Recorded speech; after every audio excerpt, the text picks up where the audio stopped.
So hi everyone, right, we're looking at one of the best swings of all time here. This is early Rory Mcilroy, and I'm going to do a really interesting comparison. Have a look at this golf swing when he shot record scores, winning the US Open by 8 shots, and just before that was leading the Masters, and Jason Day actually said it was the best ball striking that he'd ever seen in his life.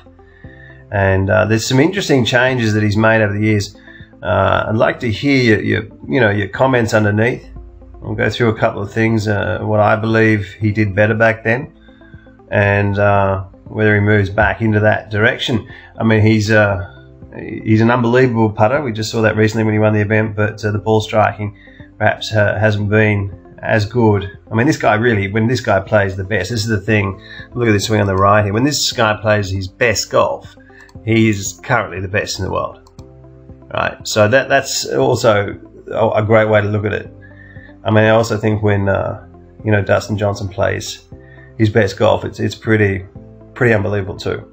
You're looking at probably scores and things that a lot of people can't reach on really difficult courses. Look at that motion. I mean, that's got to be one of the best driver swings ever. Has to be. I've never seen a swing as good as that not with the driver. How fluent that is, it's ridiculous. We're going to break it down. Wait till you see this in slow motion. It's going to blow your mind. There's some things in this swing that are absolutely incredible, and we'll just go through this motion from the front view, and I'll just play it to you in slow motion because you're going to see. Have a look at how these hips work through the golf ball. Just bring it over a little bit. All right, watch this. This is just absolutely remarkable. At the same time, US Open here. Well, have a look at this incredible action.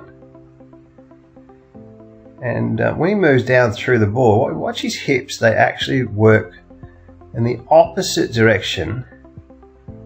Watch as he hits it here, and his hips work backwards. What an action! And you've got to ask yourself, I suppose, why would you change it? I will have a look at the changes that are coming up, right? But we'll just have a look at this, also in slow motion from this view here. Now the camera angle is just a touch out. Right, but you'll sort of see the same thing here. Watch the hips.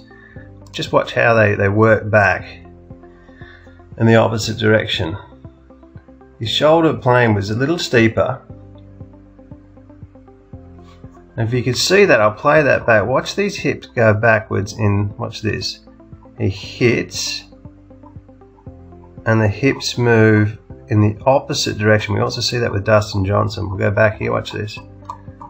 Moving through at massive speeds. How is it actually possible? Hit, and the hips move backwards, and then keep going. I mean, that really is that's his subconscious mind. For whatever reason, that's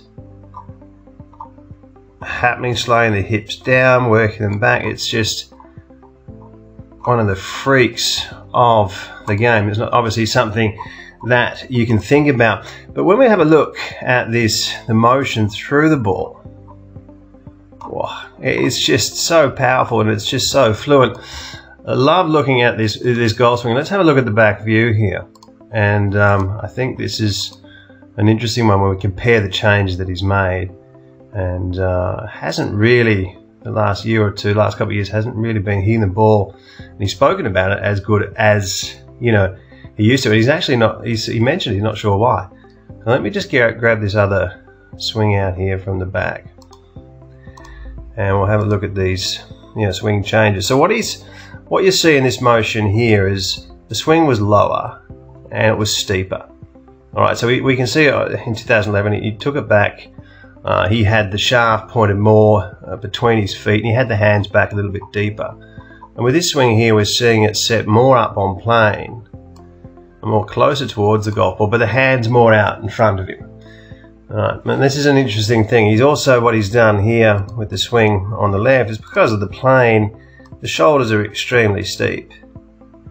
Right, whereas this swing on this side, we're seeing the shoulders, a few degrees flatter, which is an interesting one, isn't it? I mean, when you're looking at 4 or 5 degrees from a top player up to the top of the swing, he's got the lead arm here, a lot lower. You'll see the lead arm lower, and you'll see the club sort of, because of the shaft plane on the way back, it's pointed in a different direction. So we're seeing the club point more behind him. Okay, and this one's pointed more out in front of him. So a couple of big changes there, really. I mean, you're seeing still good shape. What I like about this, he's got good shape in this left wrist, and something that he's spoken about as well. When he loses that and he gets too flat, his left wrist too flat, he starts to hook it. Right. One of the really interesting things is about McIlroy, which is very unusual. It's very much like the way this club comes in. The right arm comes in extremely high, and so that's one of the reasons why he has a low lead arm at the top of the swing. Now, not everybody does that. Now, this swing that here, it comes down a little bit steeper compared to what it used to. But when you're looking at both motions, it's a pure swing. He always has swung pure, right? But when you have a look, tell me what you think. For me, I just think it moves better, because when you're looking at top players, it's not. Positions play an important part of their sequence, all right? So getting the body parts to move in order, and for a lot of club players, we're looking at positions. These players are really dependent at their high speeds. I mean, it's also a great swing. It's almost sometimes. Do you think they build up too much muscle? It looks a little stocky there, doesn't it? But it's still, I mean, it's still an incredible golf swing. But perhaps, if you agree with me, that one just it's a freer, flowing, purer motion. And he was obviously hitting the ball better. You know, slipping out to number 14 in the world, and you know, this guy's really a monster, isn't he? But let's have a look now at a couple of things. Really important when you're looking at this right arm position, and this is an area of the video I really want to share with you guys. So let's have a look at what the right arm's doing, and we'll compare. Perhaps we can get an idea of where your right arm is and how it comes down, and we'll give you great insight into where your backswing needs to be. So guys, understanding your own swing, your own pattern, it's essential to reaching your potential. And there are different patterns of swings out there, and it's about, you know, adding up or matching up the characteristics to a certain swing style. All right. So when you're looking at one of the things that's really, for me, it's a great thing, because what McIlroy does is when he comes down, this right arm is actually a lot higher than the left moving down. In fact, I might just pop that, you know, on the other video here so we can get a better idea of where that is. It's just a little bit clearer. So watch this, right? So when he moves it down, I mean, it's very unusual actually to see sort of this right arm being much higher. When you look at Adam Scott here, he's got a higher swing obviously compared to McIlroy, but you'll see that the right elbow moves down a long way underneath. Now, you either have that in your swing or you do not. You can't change that, right? But for Adam Scott, if Adam Scott swung back and got as low as what, you know, McIlroy is on the way back here, you know, he'd be so far underneath playing that it just wouldn't work. So this style of swing where we're seeing, you know, deeper shoulders and a lower left arm position is really effective for a lot of people out there that come in too steep. It's something that we're showing on WorldClassGolf.com. It's called deep to shallow. But for other players, if you brought your right arm down like this, you know, you got to look at perhaps some steepening characteristics. You might have your arms lifted up, or you might use your shoulders a little bit differently. And this is with a lot of online lessons where I'm showing people.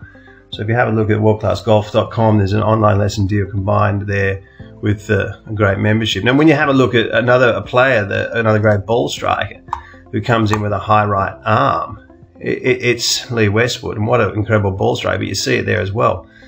I mean, I myself struggle with this position, so, you know, you've got to look at how to bring that club in the best way possible into a perfect impact position. We're not all bringing it in like Adam Scott, but you'll definitely see these type of swings at the top having, you know, looking very similar.